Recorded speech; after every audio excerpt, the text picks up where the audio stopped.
The Kwantong Handicap then is our feature race on Sunday. Race number 7, 1400 metres is the trip.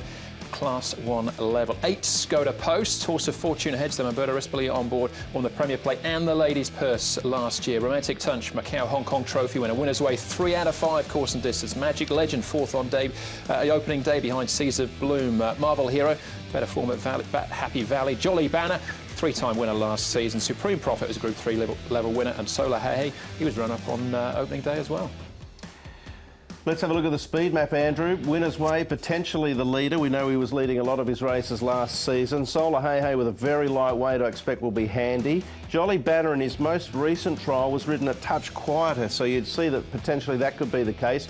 I wonder whether Magic Legend might revert back to some of those forward front-running sort of tactics, stepping up to the longer trip. I know he's sort of been in behind most times, but he does have the pace, I think, to sort of be up there if he wants. But Winner's Way is probably the likely leader.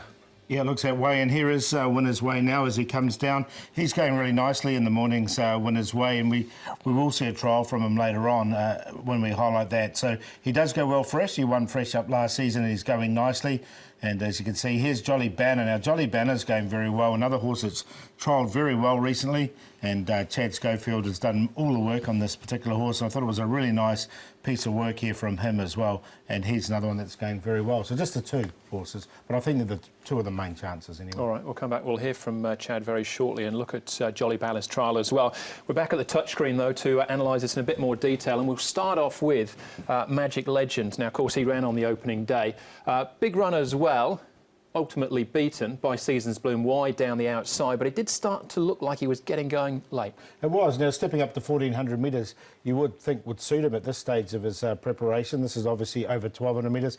And we have seen these horses that have had a run already benefit from this run, so he will come in with that race fitness, won't he? Yeah, that's on his side, definitely. And he just kept grinding here. I mean, Seasons Bloom had the real turn of acceleration. I know, Andrew, when I mentioned about the speed map, if you just look at him there, though, he just starts to he just keeps finding, doesn't he? So I'm just wondering, he was a little bit awkward out of the gates there. If you actually go back to his first couple of starts, he did have a lot of pace. So I wouldn't be surprised if they step to the longer trip, try and maybe ping him across to the front. He's got that run underneath his belt. If he happens to lead, you know, with that extra fitness than others, he might be difficult to catch. We know he's got the quality. Yeah, otherwise Winner's Way might get a soft lead at this stage. Yeah, or he could sit outside of him. Yeah, all right. Well, let's have a look at Solar Hey. Talking about horses that have this run under their belt as well. So this is Solar Hey then on the opening day. Matthew Poon in the saddle. Mongolian King is the winner, a wayward winner, but a winner all the same. But he gets going late.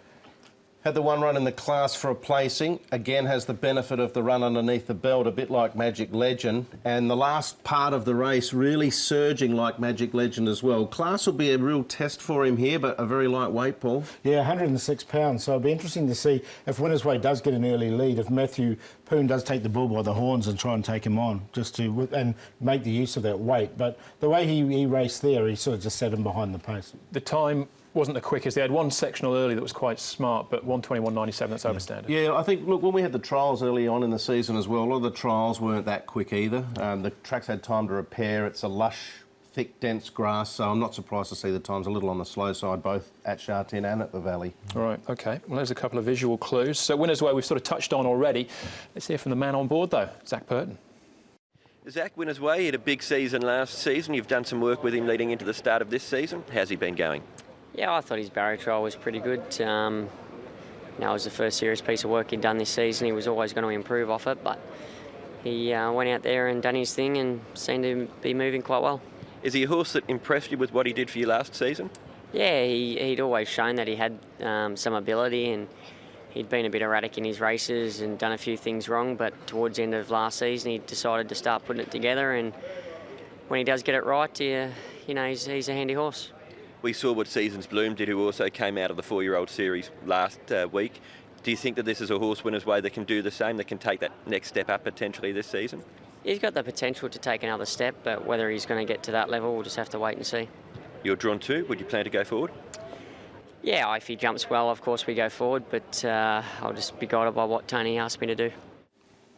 All right, we'll find out for the instructions. I imagine he will, but you should forget he was a $1.80 favourite ahead of Wizard of Oz at the end of last season. I mean, the Wizard of Oz gave him an absolute spanking, but he's got ability.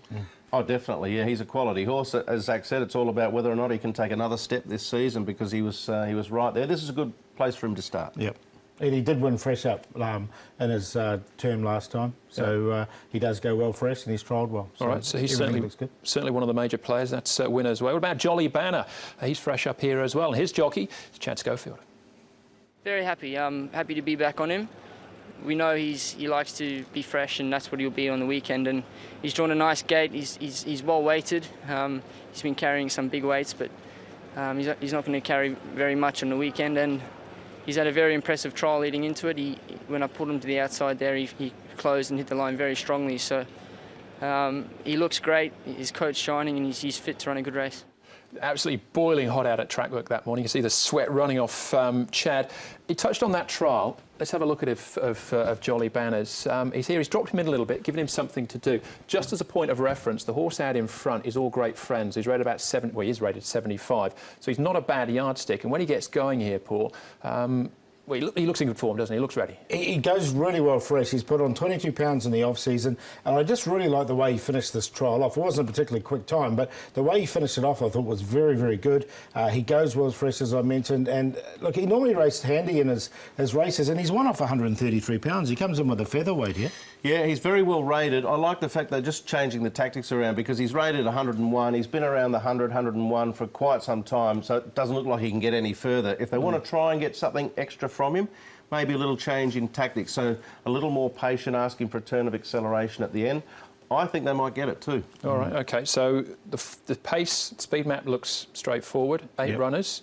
Is it an easy race to sort out? I don't think it is. I think there's 4 main chances I see in this particular race. Now, how I'm looking at it is I'm going to go with Jolly Banner. I think we're going to get a good price about Jolly Banner. So I've got him on top to beat Winner's Way. I'd really like this Quinella. I think this will be the Quinella. Solar Hey Hey comes in with such a light weight, and Magic Legend up to 1,400 metres. There's a little question mark there, because he's won over 1,000 and 1,200. So I've gone 6, 3, 8, 4. Same for me as the maestro to my left. Same numbers, same order. I'm going Jolly Banner to beat Winner's Way.